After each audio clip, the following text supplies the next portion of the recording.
हे हमारे स्वर्ग के महान परमेश्वर, सारे सृष्टि का मालिक, हम आपका धन्यवाद करते प्रभु। आज के इस पवित्र पवित्र पवित्र साबत में हम आपके भवन में इकट्ठा हो सके प्रभु।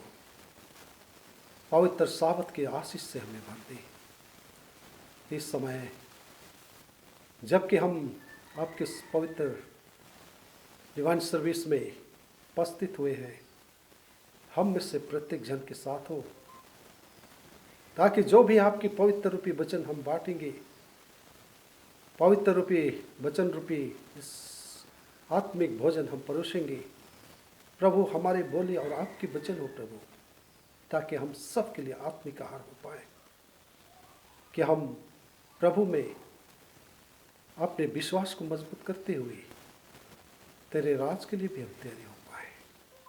हम सब के लिए तो इस समय प्रार्थना करता हूँ प्रभु, हम सबको पवित्र आत्मा से भर दे, पवित्र आत्मा से अनॉइंट कर, ताकि आपके पवित्र वचन को हम ग्रहण कर पाए।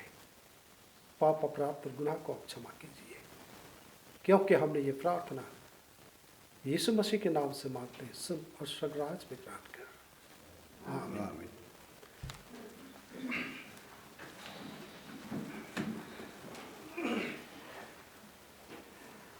सबों के ईश्वर सहाय हैप्पी शाबत आप सबों को। मैं आप सबों को दूसरी सभा में हार्दिक स्वागत करता हूं, और जितने हमारे मंडली के सदस्य हैं आप सभी स्वागत किए जाते हैं। और हम खुश हैं कि परमेश्वर ने हम सब की अगुवाई की है, सुरक्षित रखे हैं, दुख तकलीफ बीमार और दुख संकट में हम लोग को अभी तक भला चंगा रखे हैं। परमेश्वर का धन्यवाद हो। और इस पवित्र दिन में हम जितने उपस्थित हुए हैं, परमेश्वर का आशीष हम पर हो। और सभी हम लोग आप सभी को हार्दिक स्वागत है। इस वक्त हम लोग सभा शुरू करने के लिए गाएंगे 73 नंबर का 73, यीशु को मैं सब कुछ देता। 73 हम ना तो खड़े हो जाएंगे। यीशु को मैं सब कुछ देता, सब कुछ अर्पण करता हूँ, प्रतिदिन समझते उसके प्रेम विश्वास से करता हूँ, सब मैं देता हूँ, सब मैं देता हूँ, तेरे लिए प्यारे यीशु, सब मैं देता हूँ, यीशु को मैं सब देता, जो योग्यता तेरे चरणों पर छोड़ता हूँ संसार के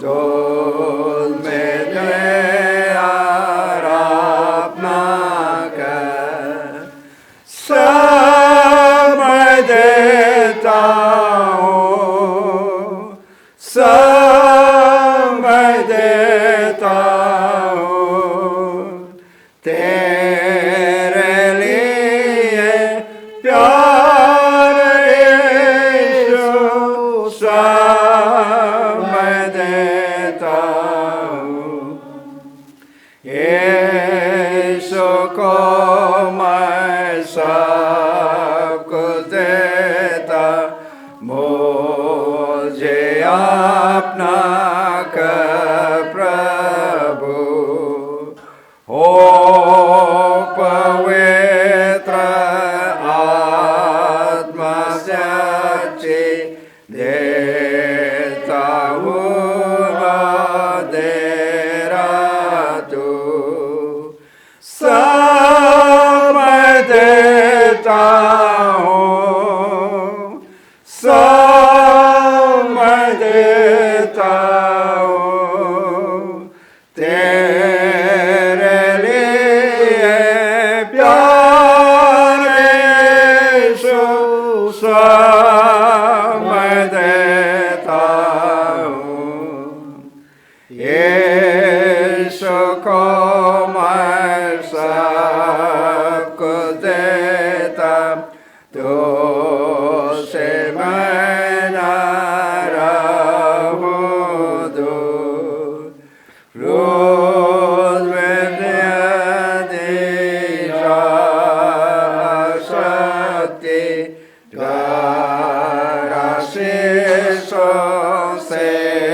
देता हूँ तेरे लिए प्यारे यीशु सब देता हूँ यीशु को मैं सब कुछ देता रात में दिल में दे पूरे मुक्ति का आनंद उसके नाम की होवे जय सब देता हूँ सब देता हूँ तेरे लिए प्यारे यीशु सब मैं देता हूँ। हेलो, प्रार्थना करेंगे। सर्वशक्तिमान दयालु पिता परमेश्वर, आपका लाखों धन्यवाद हो।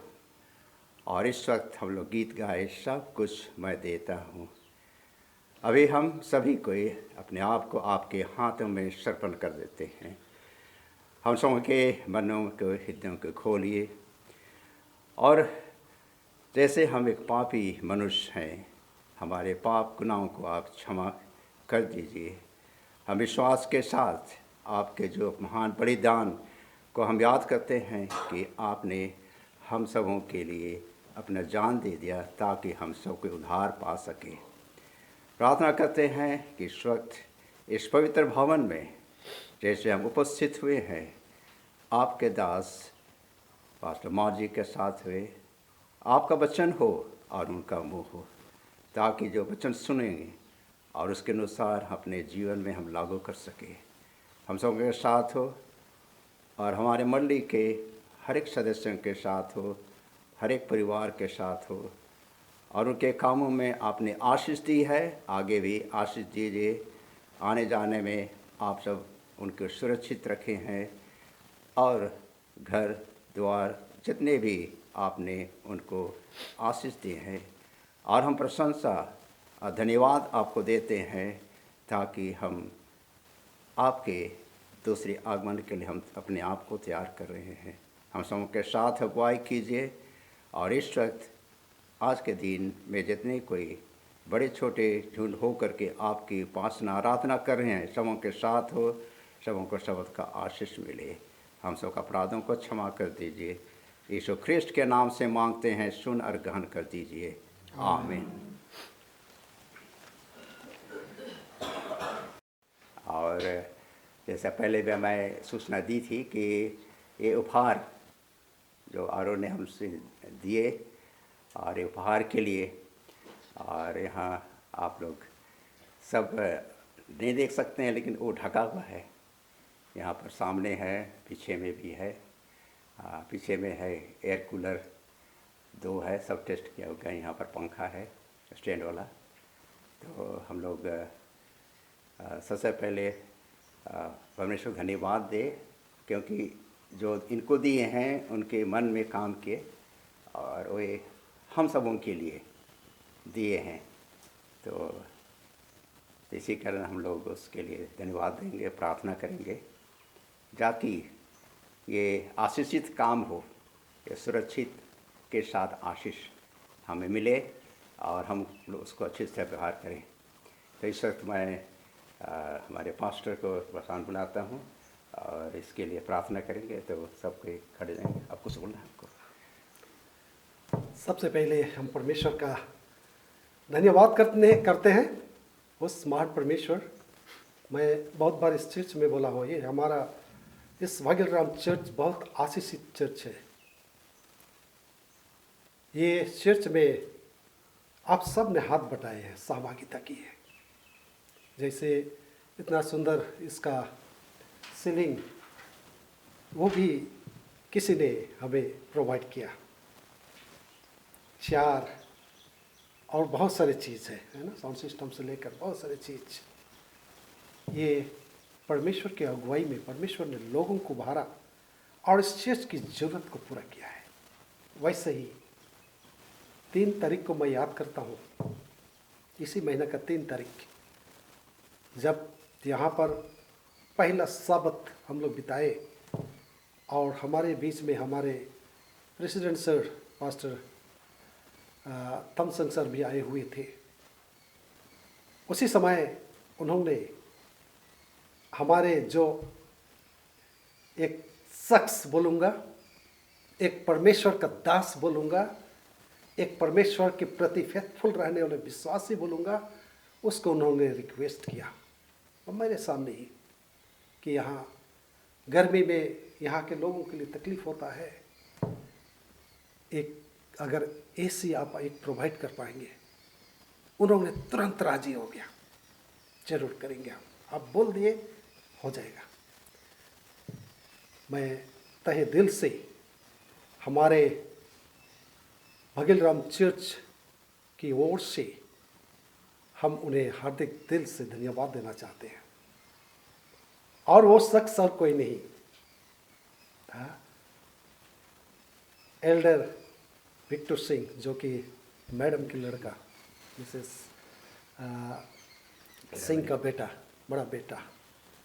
उसने ये आज आपके हम सब के लिए कि हम कंफर्टेबल आराम से परमेश्वर की उपासना कर सके, इसके लिए उसने 2 कूलर, एसी का बात हुआ था, लेकिन हम लोग सिक्योरिटी के लिए हम लोग चर्च बोर्ड डिसाइड किया कि हम लोग कूलर एसी नहीं लेंगे, उसके बदले कूलर करेंगे 2, ताकि सेफ्टी रहे। और 2 कूलर और साथ में 2 स्टैंड फैन उन्होंने प्रोवाइड किया।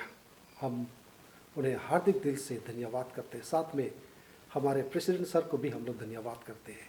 चलिए हम उनके लिए प्रार्थना करें। इस प्रकार के परमेश्वर के काम में हाथ बटाने वाला, परमेश्वर के काम में योगदान करने वाला, परमेश्वर के लोगों के लिए सहायता करने वालों के लिए हम परमेश्वर के पास दुआ करेंगे, ताकि परमेश्वर उनको, उनका फैमिली को भरपूर आशीष दे और सुरक्षित रखे। आइए हम खड़े होकर उनके लिए प्रार्थना करें। आइए हम प्रार्थना करें। हे हमारे स्वर्ग के महान परमेश्वर, सारे सृष्टि का मालिक, हम आपका धन्यवाद करते प्रभु, क्योंकि आप महान परमेश्वर हैं।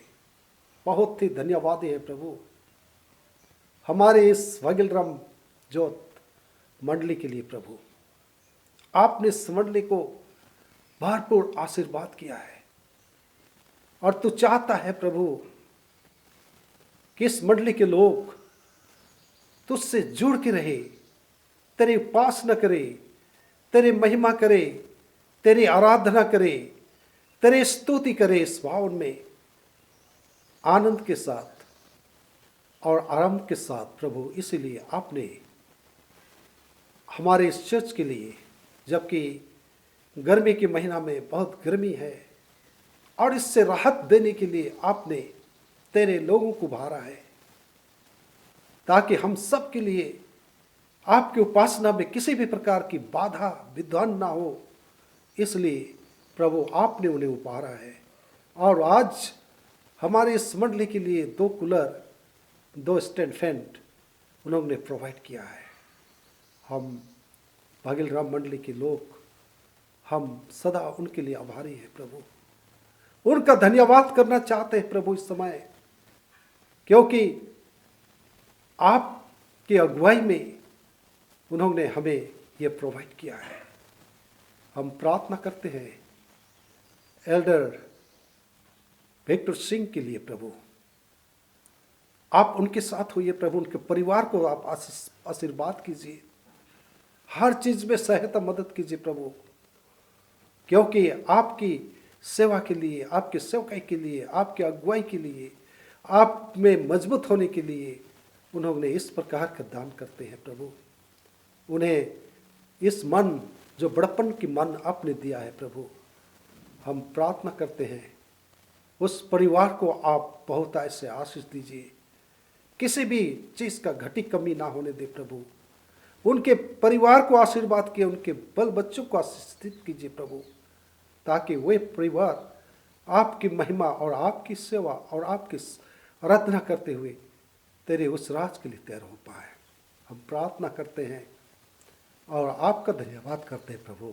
साथ में हम हमारे सेक्शन के प्रेसिडेंट सर के लिए भी प्रार्थना करते हैं कि उन्होंने भी हमारे इस भगीरथराम मंडली के लिए दया दिखाया है और उन्होंने उन्हें उभारा है, और जिसके जरिए, जिसके बदौलत आज हमारे मंडली में ये कूलर और फैन प्रोवाइड हो पाया है। प्रभु, हम प्रार्थना करते हैं और उन्हें आपके हाथ में समर्पित करते हैं। ऐसे ही हमारे मंडली के लोगों के साथ हो प्रभु, जबकि उनका उद्देश्य है कि यह मंडली भरा पूरा रहे, तेरे लोग इस मंडली में जुड़ के रहे और तेरी उपासना और तेरी महिमा करे, इसलिए आपने इनको प्रोवाइड किया है। हमारे लोगों के साथ हो, यहाँ जितने खड़े हुए हैं हम सब आपके हाथ में समर्पित होते हैं प्रभु। एक एक जन के साथ हो, जो नहीं आए हैं उन्हें अगुवाई कर, सहायता मदद कर, ताकि जुड़कर वो भी इस आशीष का भागीदारी हो पाए। सब कुछ आपके हाथ में हम समर्पित करते हैं। पाप, अपराध और गुनाह को आप क्षमा कीजिए, क्योंकि हमने ये प्रार्थना यीशु मसीह के नाम से मांगते हैं। दया करके सुन और स्वर्गराज में ग्रहण कर। आमीन। आमीन।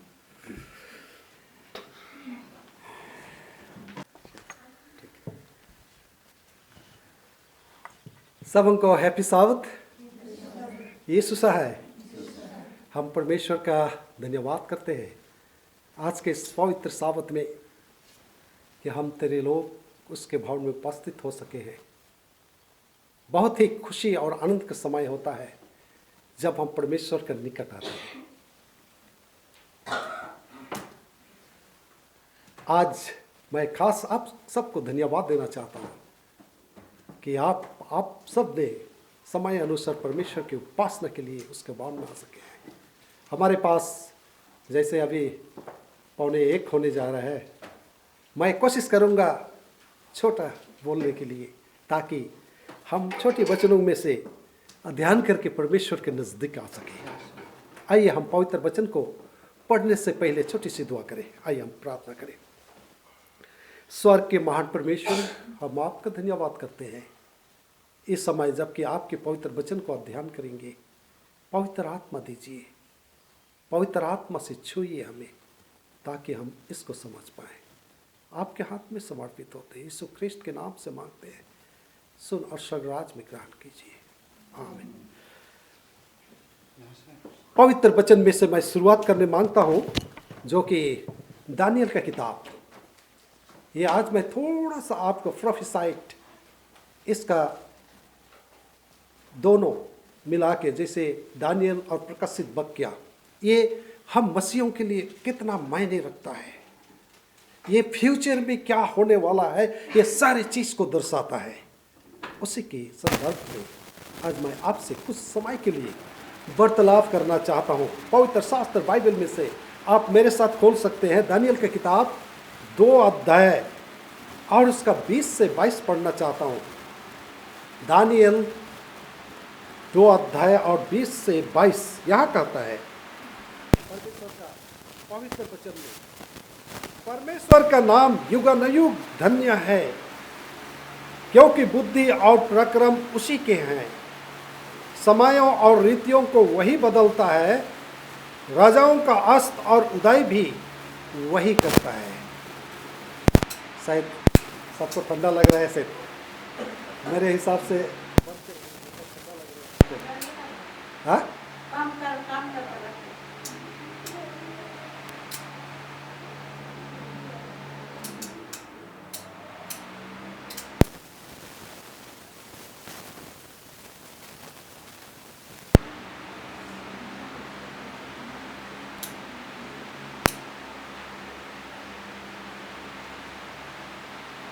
सुनाई सबको दे रहा है तो अच्छा, नहीं तो फिर मुश्किल होगा।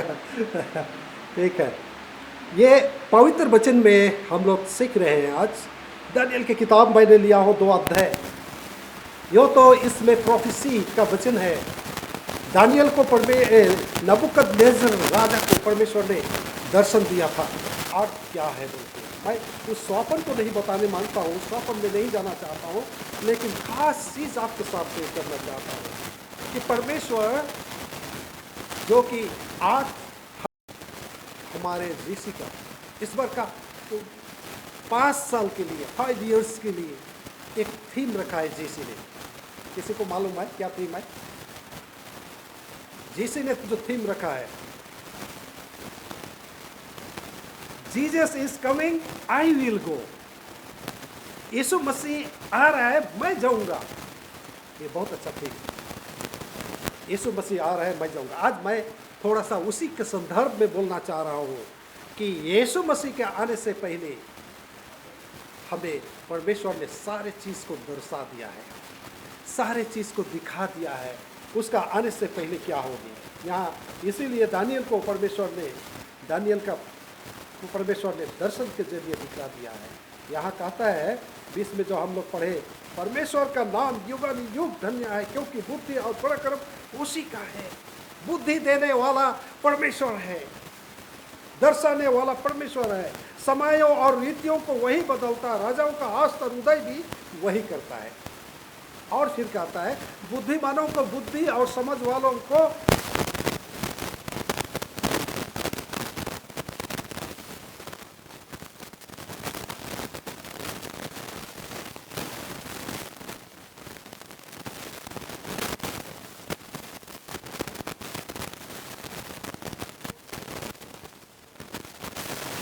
परमेश्वर सब कुछ जानने वाला परमेश्वर है, वो सब चीज को दर्शाता है। इसीलिए पवित्र शास्त्र में, बाइबल में सारे चीज को परमेश्वर ने दिखा दिया है। आज मैं आपके साथ शेयर करने जा रहा हूँ खास चीज कि जब यीशु मसीह आएंगे क्या होगा, क्या होने वाला है। यही चीज को किया है, दानियल को दिखलाया है परमेश्वर ने। और उसके साथ साथ में प्रकाशित वाक्य, मैं आइए मेरे साथ खोलिए प्रकाशित वाक्य 6 अध्याय। यहाँ हम खास चीज को आज सीखेंगे। प्रकाशित वाक्य 6 अध्याय, यहाँ पर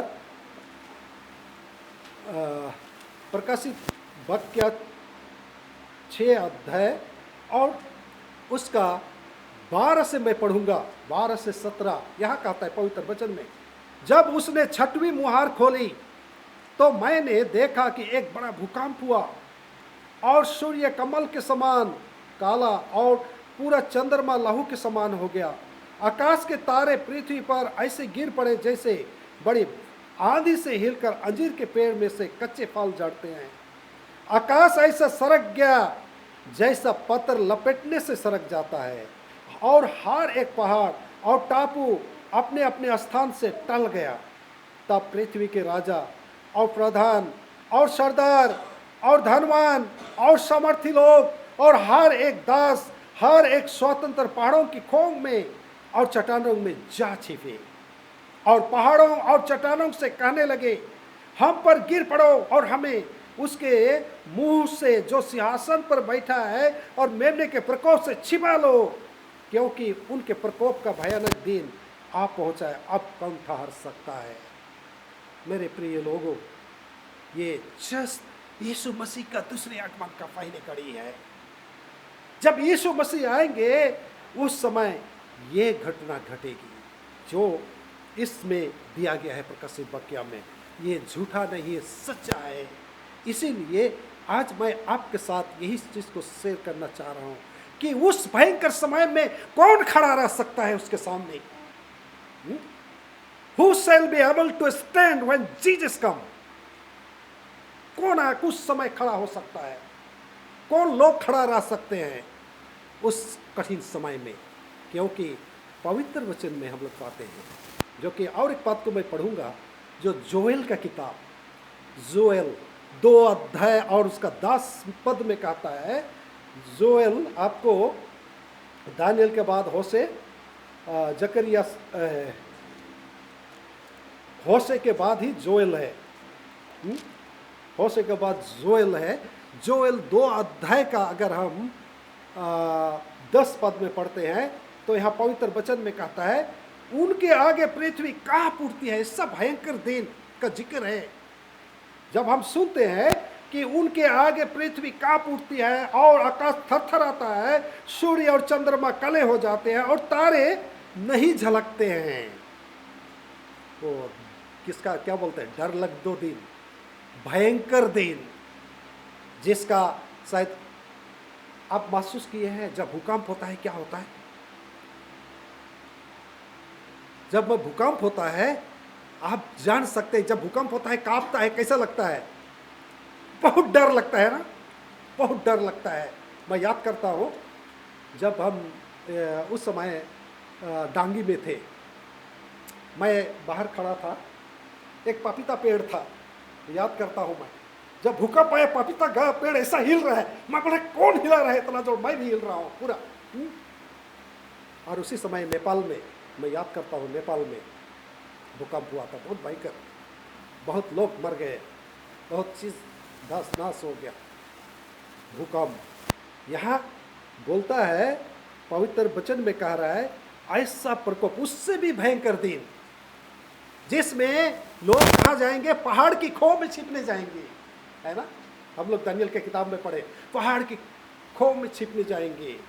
हाँ, और भयंकर दिन जो हम लोग ये प्रकाशित वाक्य 6 अध्याय में पढ़े अभी, कि चट्टानों में खाओं में घुसने जाएंगे। ये गुप्त बातें परमेश्वर ने दानियल को प्रकट किया और इस यूहन्ना नबी को, यूहन्ना जो प्रकाशित वाक्य का लेखक को परमेश्वर ने दर्शा दिया है। इसलिए रेवलेशन कहते हैं हम लोग, प्रकाशित वाक्य, प्रकाश क्या है कि क्या होने वाला है, क्या चीज हो चुका है, रिवील किया है, उसको दर्शाया है। तो मैं आज आपके साथ यही कहना चाह रहा हूं, इस भयंकर समय में, इस भयंकर घड़ी में कौन खड़ा रह सकता है, कौन खड़ा रह सकता है। Who shall be able to stand when Jesus come? यीशु मसीह अब आएंगे, वो कौन लोग खड़े हो सकते हैं, है? आज मैं आपके साथ थोड़ा समय के लिए ये अध्ययन करना चाहता हूँ। ये प्रकाशित वाक्य 7 अध्याय, 6 अध्याय का हम लोग पढ़े, आखिरी में 7 अध्याय का मैं पढ़ना चाहता हूँ। ये पहला पद में कहता है, इसके बाद मैंने पृथ्वी के चारों कोनों पर 4 स्वर्गदूत खड़े देखा। वे पृथ्वी की चारों हवाओं को थमे हुए थे, ताकि पृथ्वी या समुद्र या किसी पेड़ पर हवा ना चले। 4 स्वर्गदूत 4 कोना पर खड़े हैं, यानी हमारा कितने दिशा है, 4 दिशाएं है ना, चारों दिशा में एक एक स्वर्गदूत खड़े हुए हैं, ताकि ये क्या करे, चारों हवाओं, ताकि पृथ्वी या समुद्र या किसी पेड़ पर हवा ना चले। आप सोच सकते हैं अगर हवा ना चले तो क्या होगा भाई रतिन, अगर हवा ना रहे तो क्या होगा, गर्मी आएगा, और क्या होगा, सिर्फ गर्मी, हवा ना रहे तो क्या होगा, सांस नहीं ले सकते हैं हम, कोई जीवित नहीं रह सकते हैं। लेकिन परमेश्वर ने क्या कहा, दूसरा पद में कहता है, फिर मैंने एक और स्वर्गदूत को जीवते परमेश्वर की मुहर लिए हुए पूरब से ऊपर की ओर आते देखा। उसने उन 4 स्वर्गदूतों से, जिन्हें पृथ्वी और समुद्र की हानि करने का अधिकार दिया गया था, ऊंचे शब्द से पुकार कर कहा, जब तक हम अपने परमेश्वर के दासों के माथों पर मुहर न लगा दे, तब तक पृथ्वी और समुद्र और पेड़ों को हानि ना पहुंचाना। परमेश्वर का पवित्र वचन में कहता है, जब तक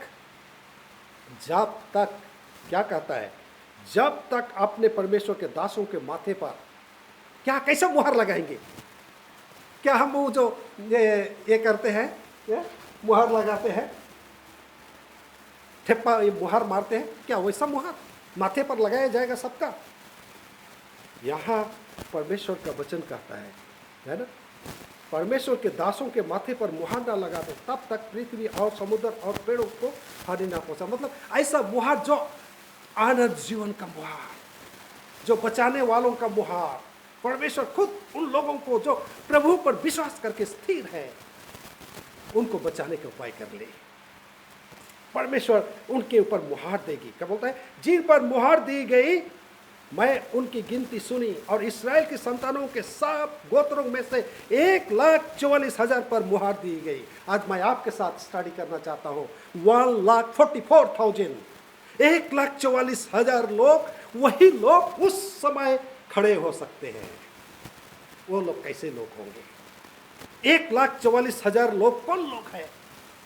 कौन लोग है 1,44,000? यहाँ कहता है कि हम लोग पढ़े, अर्थात इस्राएल की संतानों के सब गोत्रों में से 1,44,000 पर मुहर दी गई। 1,44,000 इस्राएल के गोत्र में से। इस्राएल के कितने गोत्र थे? इस्राएल के कितने गोत्र थे? 12 गोत्र। प्रत्येक गोत्र में से कितना लेंगे? 12,000। आप कैलकुलेट कीजिए, 12,000 इंटू 12 कितना होता है? जल्दी से बताइए। 12,000 इंटू 12 मल्टीप्लाई कीजिए। हाँ, किसने बोला? कितना बोले? कैलकुलेट कीजिए, कैलकुलेट कीजिए। 12 इंटू 12,000, 12,000 इंटू 12 कितना होता है? 1,44,000। ये इसराइल के 12 गोत्र। अच्छा, इसराइल के 12 गोत्र कौन कौन थे? चलिए 5 पार्ट से पढ़ते हैं हम लोग। इसमें एकदम जिक्र है, मैं आपको थोड़ा सा जानने के लिए बोलना चाह रहा हूं ताकि आप जाने इसराइल के 12 गोत्र कौन थे। पहला, यहूदी गोत्र में से 12,000 मुहर दी गई। ये मुहर, उसको मुहर दिए मतलब उसको अलग किया गया, 12,000। अच्छा, रूबेन के गोत्र में से 12,000, गाद के गोत्र में से 12,000, आसेर के गोत्र में से 12,000, नप्तली के गोत्र में से 12,000, मनसी के गोत्र में से 12,000, शमौन के गोत्र में से 12,000, लेवी के गोत्र में से 12,000, इसाकार के गोत्र में से 12,000, जबूलून के गोत्र में से 12,000, यूसुफ के गोत्र में से 12,000 और बिन्यामीन के गोत्र में से 12,000 पर मुहर दी। यानी इसराइल के 12 गोत्र, याद है, उस 12 गोत्र का प्रत्येक गोत्र में से 12,000 करके ये परमेश्वर ने उनको चुना है। ये परमेश्वर के लोग हैं जो उस समय चुने गए हैं। Who are 1,44,000। ये 1,44,000 लोग कैसे लोग हैं? ये बहुत जरूरी है। 1,44,000 लोग कौन लोग हैं? थोड़ा सा इसको हम लोग और थोड़ा सा क्लियर जानने के लिए, ये लोग कैसे लोग हैं जिसको परमेश्वर ने उस प्रकोप के समय वो खड़े हो पाएंगे? ये लोग कौन लोग हैं? प्रकाशित वाक्य 14 अध्याय का 4 और 5 पद को हम लोग पढ़ते हैं। इसमें क्या कहता है? ये कौन लोग हैं? 1,44,000 वे लोग हैं जो क्या है? ये वे हैं जो स्त्रियों से साथ अशुद्ध नहीं हुए पर कुंवारे हैं। ये वे ही है कि जहां कहीं मेमना जाता है वे उसके पीछे हो लेते हैं। ये तो परमेश्वर के निमित्त पहले फल होने के लिए मनुष्यों में से मोल लिए गए हैं। उनके मुंह से कभी झूठ ना निकला था, वे निर्दोष हैं। कौन लोग हैं? जो लोग कभी झूठ नहीं लिए हैं। वे लोग हैं जो कभी झूठ का सहारा नहीं लिए हैं। वे लोग हैं जो कभी गलत काम नहीं किए हैं। वे लोग हैं जो कभी अशुद्ध नहीं हुए हैं। परिपक्व, जो सुबह आप लोग का एल्डर साहब ने पढ़ा रहे थे, परिपक्व लोग जो परमेश्वर के चुने हुए लोग हैं। परमेश्वर ने उन लोगों को चुना है। हा? ये लोग कौन लोग हैं? ये वे लोग हैं जो कि परमेश्वर ने उनको बचाया है। बोलता है, this people are saved among living man at the time of Christ return. Yeshu Masih के दूसरे आगमन तक वे लोग स्थिर रहेंगे। 1,44,000 जी परमेश्वर उनको चुन के रखेंगे। कैसे लोग होंगे? जो हम लोग पढ़े कि उस लोग में किसी भी प्रकार का गलत चीज नहीं पाए जाएंगे। अगर हम भजन संहिता 32 अध्याय का दूसरा पद में अगर पढ़ेंगे, Psalms 32 वर्स 2 में कहता है, अगर हम इसमें पढ़ते हैं तो इसमें कहता है, मैं थोड़ा सा जल्दी में अगर आपको मिल गया तो जल्दी से पढ़ दीजिए।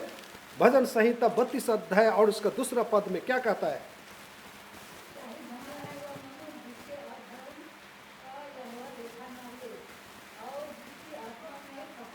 हाँ, क्या ही धन्य है वह मनुष्य जिसके अधर्म का यहोवा लेखा ना ले और जिसकी आत्मा में कपट ना हो।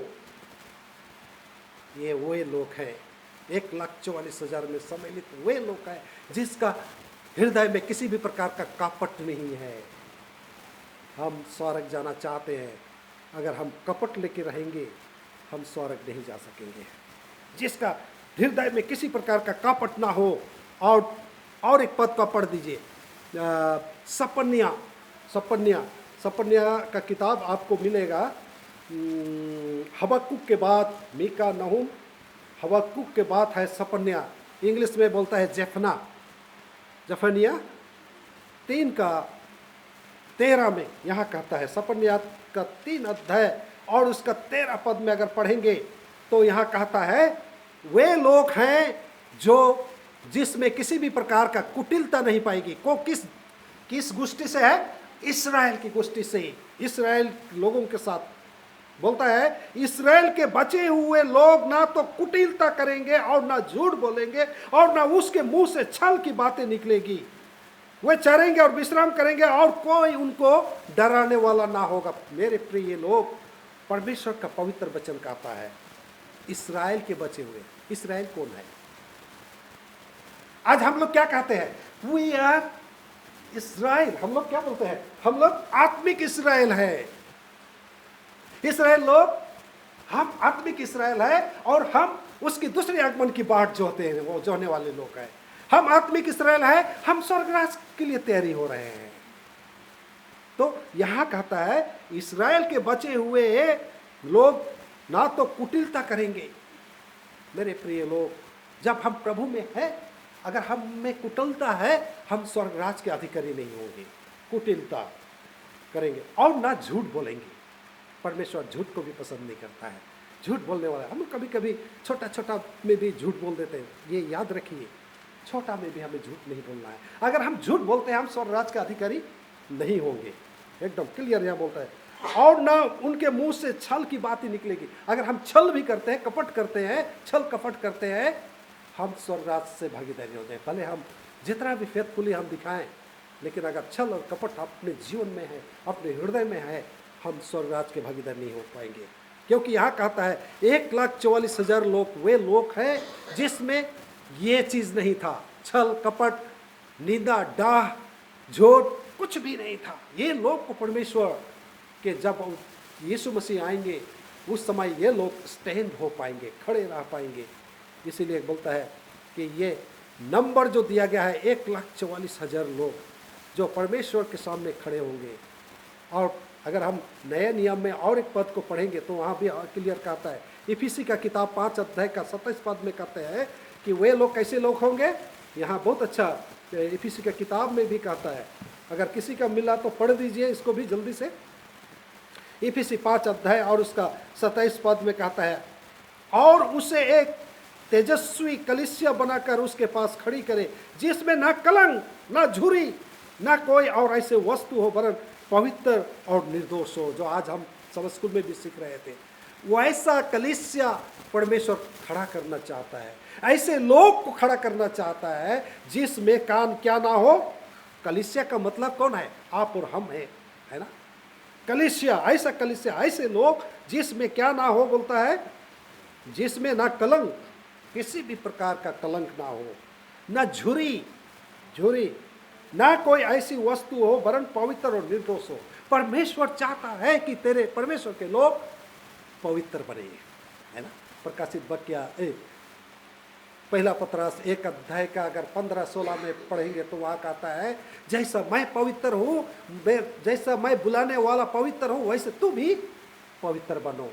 हर चाल चलन में पवित्र बनो, तभी हम बन सकते हैं जब हम परमेश्वर के साथ जुड़े रहते हैं। आज मैं आपको यही इनकरेज करने मांग रहा हूँ। वो 1,44,000 लोग जो कि पवित्र लोग गिने जाएंगे, वो 1,44,000 लोग पवित्र लोग हैं। यहाँ कहता है कि जब यीशु मसीह आएंगे तो वे खड़े हो पाएंगे। और जब यीशु मसीह आएंगे वे कहाँ खड़ा होंगे? 1,44,000 लोग को जब जिक्र कर रहे हैं, वो 1,44,000 लोग जब यीशु मसीह आएंगे कहाँ खड़ा रहेंगे? पढ़िए मेरे साथ 14 अध्याय का पहला पद में कहता है, प्रकाशित वाक्य 14 अध्याय और उसका पहला पद में कहता है, फिर मैंने दृष्टि की और देखो वह मेमना सिय्योन पहाड़ पर खड़ा है और उसके साथ 1,44,000 जन है, जिसके माथे पर उसका और उसके पिता का नाम लिखा हुआ है। कितनी अच्छी बात है। वे लोग क्या है बोलता है, दृष्टि की और देखो सिय्योन पर्वत पर, माउंट ऑफ सिय्योन, सिय्योन पर्वत पर वे खड़े होंगे और उसके साथ कितने लोग रहेंगे? 1,44,000 जन रहेंगे और जिसके माथे पर और उसका और उसका पिता का नाम लिखा होगा। उसका माथे पर उसका और उसका पिता का नाम। उसका पिता कौन है? 1,44,000 के लोगों का ये परमेश्वर जानता है। पवित्र वचन में हम लोग पढ़ा। अच्छा थोड़ा सा नीचे पढ़े, यह कहता है, और स्वर्ग से मुझे एक ऐसा शब्द सुनाई दिया जो जल की बहुत धाराओं और बड़े गर्जन का सा सब था, और जो सब मैंने सुना वह ऐसा था मानो बिना बजाने वाला बिना बजा रहे हो। वे सिंहासन के सामने और चारों प्राणियों और प्राचीनों के सामने एक नया गीत गा रहे थे। उन 1,44,000 जानों को छोड़ जो पृथ्वी पर से बोल लिए गए थे, कोई वह गीत ना सीख सकता था।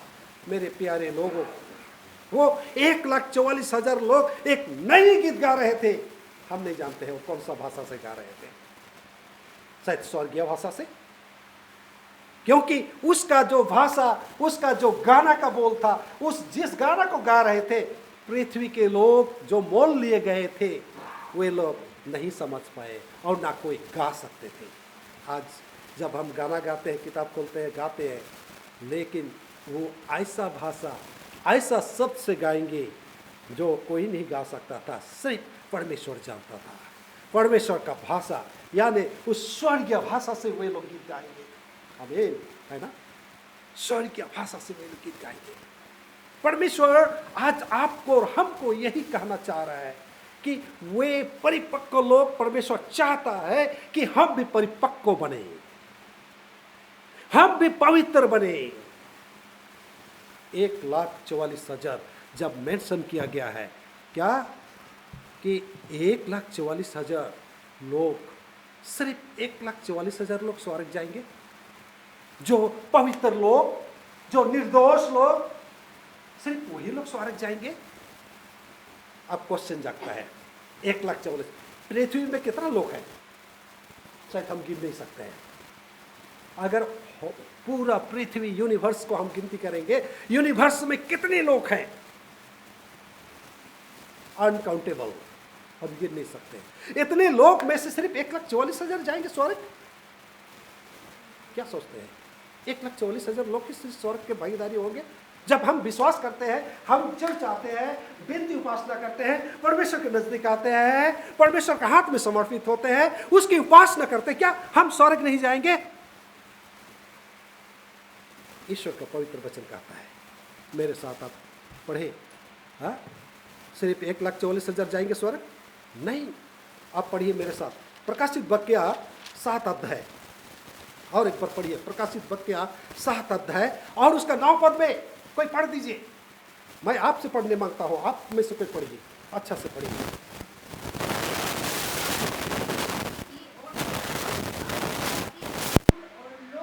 और भाषा में से एक ऐसी बड़ी भीड़ जिसे कोई गिन नहीं सकता था, सफेद वस्त्र पहने और अपने हाथों में खजूर की डालियां लिए हुए सिंहासन के सामने और मेमने के सामने खड़ी है। Thank you. क्या कहता है? एक ऐसी भीड़, एक ऐसी भीड़। देखो बोलता है, इसके बाद मैंने दृष्टि की और देखो हर एक जाति और कुल और लोग और भाषा में से एक ऐसी भीड़ जिसे कोई गिन नहीं सकता था, कोई गिन नहीं सकता था, इतना भीड़। और क्या था उनके साथ? श्वेत वस्त्र पहने और अपने हाथों में खजूर की डलियां लिए हुए सिंहासन के सामने और मेमने के सामने क्या थे? वे खड़े थे सिंहासन के सामने और मेमने के सामने। मेमने कौन है? यीशु मसीह। यीशु मसीह कहाँ है उस समय? अभी कहाँ है यीशु मसीह? स्वर्ग में है। हम लोग जानते हैं कि 22 अक्टूबर 1844 को यीशु मसीह पवित्र स्थान से महापवित्र स्थान में गया, है ना? पवित्र स्थान से महापवित्र स्थान में प्रवेश किया। वही यीशु मसीह उस समय वहां उपस्थित होंगे और उसके सामने यहां जो हम लोग पढ़े कि श्वेत वस्त्र पहने और अपने माथे में खजूर की डलियां लिए हुए सिंहासन के सामने और मेमने के सामने खड़ी थी। मेमने के सामने खड़ी है। तो यहां कहता है श्वेत वस्त्र पहने हुए, श्वेत वस्त्र पहने हुए एक बड़ी भीड़, जिसमें बोलता है कि हर एक भाषा बोलने वाला। हम नहीं बोल सकते सिर्फ मुंडा लग जाएंगे, हम नहीं बोल सकते सिर्फ खड़िया लग जाएंगे, हम नहीं बोल सकते सिर्फ उराव लग जाएंगे, हम नहीं बोल सकते सिर्फ बंगाली लोग जाएंगे, हम नहीं बोल सकते हैं सिर्फ संथाली लोग जाएंगे। हर एक जाति के लोग, हर एक कास्ट के लोग, हर एक भाषा बोलने वाले लोग उसमें रहेंगे। कौन? जो श्वेत वस्त्र, जिसको मेमना का श्वेत वस्त्र मिला है, श्वेत वस्त्र मिला है। तो यहां ये पवित्र शास्त्र बाइबल में हम लोग पाते हैं जिसको श्वेत वस्त्र मिला है, जो अनकाउंटेबल गिनती, वे सफेद वस्त्र पहने हुए निकले हैं। कहां से निकले हैं? वे कौन लोग हैं? किसको सफेद वस्त्र पहनाया जाता है? कब्र से, कब्र से, टॉप से, उस कब्र से निकलेंगे। कब्र खुल जाएगी। बोला जाता है ना यीशु मसीह के दूसरे आगमन में सारी कब्र क्या होगी? वहां से निकलेंगे श्वेत वस्त्र, जो मेमना के लहू से, जो यीशु मसीह पर विश्वास किया है और मसीह में मर गया है। जैसे ये पढ़ते हैं हम, ये पहला थिस्सलुनीकी 4 अध्याय और उसका 16-17 में क्या कहता है? पढ़िए, जल्दी से कोई पढ़ दीजिए। मैं कोशिश करूंगा और 5 से 7 मिनट लूंगा, उसके बाद खत्म कर दूंगा मैं। पहला थिस्सलुनीकी 4 अध्याय और उसका 16 और 17 में किसी को मिला? पढ़ दीजिए।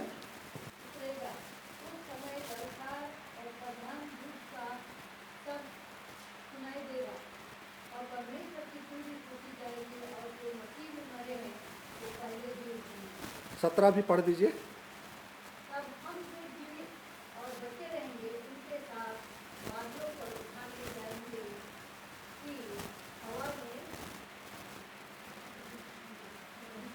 प्रभु से मिले, और उसी रीति से हम सदा प्रभु के साथ रहेंगे। इसी रीति से हम सदा प्रभु के साथ रहेंगे। यहाँ कहता है प्रभु आप ही स्वर्ग से उतरेगा, उस समय ललकार और प्रधान दूत का सब सुनाई देगा और परमेश्वर की तुरी फूकी जाएगी, और जो मसीह में मरे हैं वे पहले जी उठेंगे।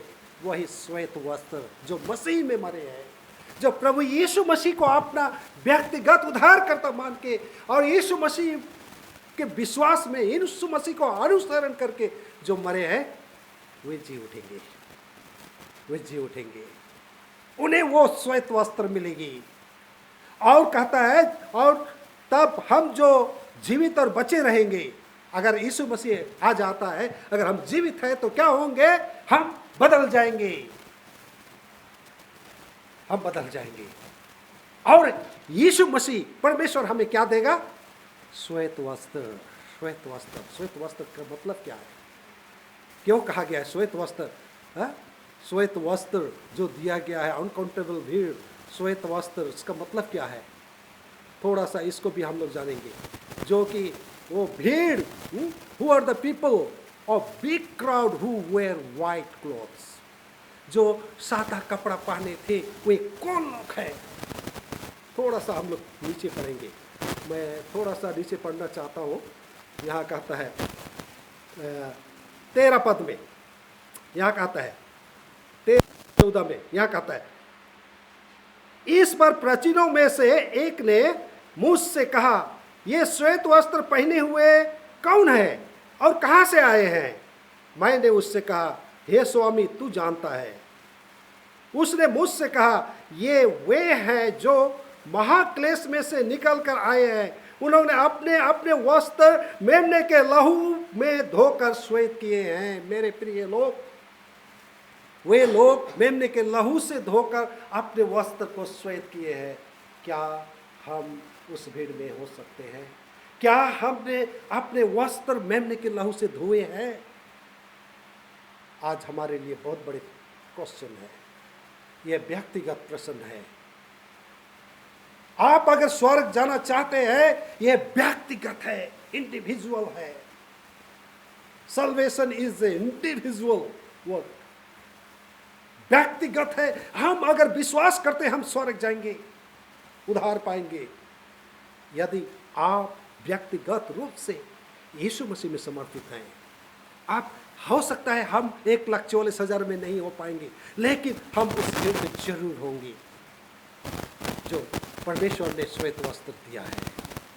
चलिए, आज मैं आपके साथ यही कहना चाह रहा हूँ कि परमेश्वर का पवित्र वचन कहता है कि 1,44,000 ये इंडिकेट करता है कि हर एक विश्वासी जो प्रभु यीशु मसीह में विश्वास किए, हर एक विश्वासी, चलिए हम सोचे, क्या हम उस बड़ी भीड़ में हो सकते हैं? तभी हम उस भीड़ में हो सकते हैं यदि हम यीशु मसीह का पीछा करते हैं। यदि हम यीशु मसीह के फॉलोअर्स हैं और यीशु मसीह का पीछा करते हैं, तभी हम उस भीड़ में हो सकते हैं। और कैसे हम पीछा करेंगे? गिरजा विनती बहुत जरूरी है। परमेश्वर के साथ जुड़े रहने की जरूरत है। जब हम गिरजा विनती नहीं करते हैं, हम परमेश्वर से दूर हो जाते हैं, हम उस भीड़ में नहीं हो पाएंगे। कितना दुख का बात होगा। भले हम 1,44,000 में सम्मिलित शायद नहीं हो पाएंगे, लेकिन क्या हम उस क्राउड में, उस बड़ी भीड़ में हो पाएंगे? तभी हो सकते हैं यदि हम यीशु के पीछे चलते हैं, यीशु मसीह को पीछा करते हैं, यीशु मसीह का फुट स्टेप में चलते हैं, foot step of Jesus Christ. Yeshu Masih का वचन में अगर हम वॉक करते हैं, चलते हैं, तभी हम उस भीड़ में सम्मिलित हो पाएंगे। तभी वो बड़ी भीड़ जिसको कोई गिन नहीं सकता, अनकाउंटेबल संख्या में हम सम्मिलित हो पाएंगे। क्या आप होना चाहते हैं? क्या आप उस भीड़ में आना चाहते हैं? क्या आप उस भीड़ में रहकर उस श्वेत वस्त्र को धारण करना चाहते हैं? तो अपने आप को प्रभु में समर्पित करें, यीशु मसीह का उस रास्ता को अपनाएं, तभी हम उस भीड़ में हो सकते हैं। परमेश्वर हम सबको आशीष दे और अगुवाई करे। जबकि 1,44,000 लोग नया गीत गए, शायद हम उस गीत को नहीं गा पाएंगे, लेकिन उस भीड़ में जरूर हम सम्मिलित हो पाएंगे यदि हम यीशु मसीह का पीछा करते हैं। परमेश्वर हम सबको आशीष दे।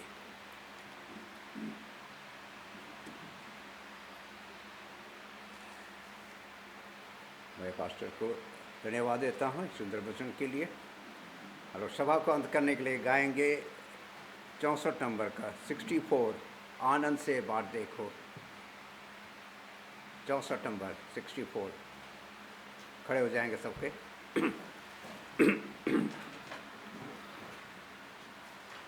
आनंद से बात देखो, यीशु ख्रिस्त जलाता है। आनंद से सब काम करो, लोगों को विचार करो, खुशी खुशी बात देखो, जल्दी जल्दी चारो जगत में लड़ाया सुसमाचार यीशु का, ठीक निशान आगमन का, लोगों को बेदार करो,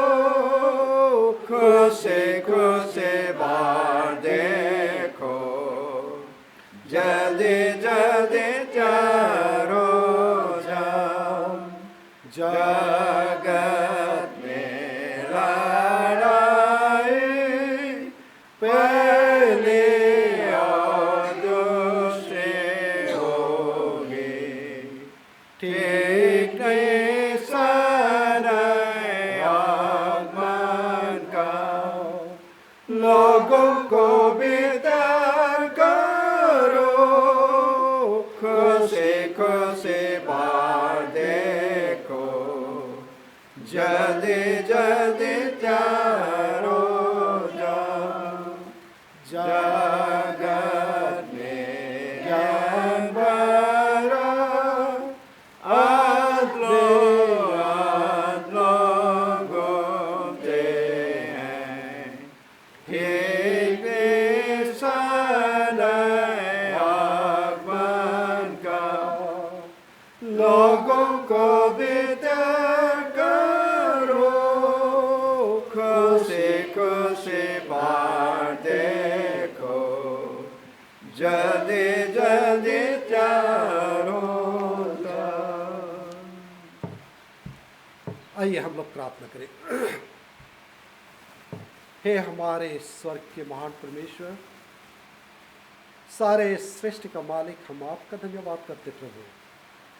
आज के इस पवित्र पवित्र पवित्र सावत में प्रभु परमेश्वर आप हमारे साथ थे। आपके पवित्र वचन में से हम अध्ययन कर सके। तो चाहता है प्रभु कि हम तेरे लोग अंतिम दिन में तैयार हो पाए। तो चाहता है कि हमारे माथे पर भी उस मुहर लगे, उस अनंत राज्य की मुहर लगे। प्रभु परमेश्वर तो चाहता है कि हम परिपक्व बने, पवित्र बने। जैसा आप पवित्र हैं वैसा हम भी पवित्र बने, ताकि हम तेरे राज के लिए तैयारी हो पाए। प्रभु परमेश्वर, हम सबको तो पवित्र आत्मा से भर दे प्रभु, समझ शक्ति दे, जो कि आज के पवित्र वचन में हम सीखे हैं। जो 1,44,000 जो सिंबॉलिक लोग, जो कि इस्राएल में से 12 गोत्र में से 12,000 करके 1,44,000 लोग जिसको आपने चुने हैं प्रभु, उन्हें कोई गुनाह नहीं किए हैं, कोई पाप नहीं किए हैं, कभी झूठ नहीं बोले हैं, कोई षड्यंत्र नहीं रचे हैं। हे प्रभु परमेश्वर, हमें भी तो वो आत्मा दे, वो हृदय दे, वो मन दे प्रभु, ताकि हम भी उस लोगों के जैसा बन पाए। शायद हम पापी हैं, गुनहगार हैं, हमने पाप किया है, शायद हम 1,44,000 में नहीं हो पाएंगे, लेकिन प्रभु हमारा विश्वास है, हमारा भरोसा है, हमारा आशा है कि हम उस बड़ी भीड़ में होना चाहते हैं जो श्वेत वस्त्र पहने हुए हैं। अनकाउंटेबल, बहुत बड़ी भीड़ जो कि उस महाक्लेश से निकले हैं। प्रभु परमेश्वर, आज हम उस महाक्लेश के समय में प्रवेश किए हैं। असताहट है दुनिया में, प्रोसिक्यूशन सारे दुनिया में फैली हुई है। आज तेरे लोगों को सताया जा रहा है। ये हमारे लिए अंतिम परीक्षा है। इस महाक्लेश में हम अंत तक धीरज धर के रह पाए प्रभु, क्योंकि तेरा पवित्र वचन में कहता है जो अंत तक धीरज धरेगा उन्हें ही जीवन का सुख मिलेगा। प्रभु हमें तो विश्वास में मजबूत बना, विश्वास में स्थिर बना प्रभु, हमें विश्वास में परिपक्व बना प्रभु, ताकि हम अंत तक स्थिर रह पाए, जिससे कि हम उस मेमना के लहू से हम श्वेत वस्त्र हो पहन पाए, उस मेमना के लहू से हमारे वस्त्र को शुद्ध किया जा सके, जिससे कि हम तेरे आगमन में तेरे समक्ष खड़े यह होने की योग्य उस अधिकार को प्राप्त कर पाए। प्रभु ये हम अपने से नहीं कर सकते, ये आपकी अगुवाई चाहते हैं, आपकी पवित्र आत्मा चाहते हैं। हम में से प्रत्येक के जीवन में उड़े, ताकि हम तुझसे जुड़े रह पाए प्रभु। ये गिरजा विनती से लेकर प्रार्थना, उपासना, पारिवारिक उपासना सब में हम एकजुट हो पाए, ताकि हम आत्मिक तैयारी करने पाए, आत्मिक रीति से परिपक्व हो पाए। यहाँ जितने उपस्थित हैं हम सब आपके हाथ में समर्पित होते हैं। हमें तो सहायता मदद कीजिए और अगुवाई कीजिए। जब हम यहाँ से विदा होते हैं हमें आशीष के साथ विदा कर प्रभु, ताकि हम सुरक्षित अपने अपने घर पहुंचकर आपकी महिमा कर पाए। मांगने से पहले तू सब कुछ जानता है प्रभु, हमारे हर एक आवश्यकता, हर एक घर की त्रुटि को तो पूरा कर। पूरा सप्ताह भर के लिए हम आपके हाथ में समर्पित होते हैं। पूरा सप्ताह भर हमें देखभाल करना प्रभु, रक्षा करना, जिससे कि अगले सबत आकर आपकी महिमा, आपकी आराधना, आपकी स्तुति, आपकी प्रशंसा हम कर पाए। इसीलिए पूरा सप्ताह भर के लिए आपके हाथ में हम समर्पित होते हैं। पाप, अपराध और गुनाह को आप क्षमा कीजिए, क्योंकि हमने ये प्रार्थना यीशु मसीह के नाम से मांगते हैं। दया करके शुभ और सर्वराज विग्रहण करें। आमीन। हे हमारे पिता, तू जो स्वर्ग में है, तेरा नाम पवित्र माना जाए, तेरा राज आए, तेरी इच्छा जैसे स्वर्ग में पूरी होती है वैसे इस पृथ्वी पर पूरी हुई। हमारे प्रतिदिन की रोटी आज हमें दे, और जिस प्रकार हमने अपने अपराधियों को क्षमा करते हैं वैसे ही तू भी हमारे अपराधों को क्षमा कर, और हमें परीक्षा में न डाल, परंतु बुराई से बचा। राज, प्रकर्म और महिमा सदा तेरा ही है। आमीन। और हमारे प्रभु यीशु ख्रिस्ट की दया, परमेश्वर पिता का प्रेम और पवित्र आत्मा की सहभागिता हम सबों को यीशु शाह